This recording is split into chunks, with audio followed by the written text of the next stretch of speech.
ഭൂമിയുടെ അച്ഛൻ മരിച്ചു. മരിച്ചതല്ല, കൊല ചെയ്യപ്പെട്ടതാ. അടുത്ത ടാർഗറ്റ് ഭൂമിയാ. അവൾ ഈ വീടിന്റെ പടി കടക്കാൻ പാടില്ല.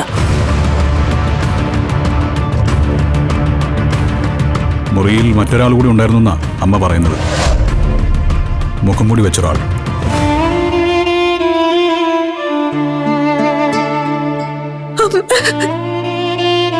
അമ്മയുടെ മോക്ക് അച്ഛനെ നഷ്ടമില്ലേ? അമ്മയെ പുറത്തു കൊണ്ടുവരും. ഞാൻ വന്നത് CI സാറിനെ കാണാനാ. എനിക്കൊരു ഉമ്മ തന്നിട്ട് പോകുമോളെ. തിരക്കുള്ളതുകൊണ്ടല്ലേ അച്ഛാ. പോയിട്ട് വന്നിട്ടേ ഞാനൊരു 1000 ഉമ്മ തരാം. എടി, അവള് വന്നാ നീ പുറത്താവില്ലേ?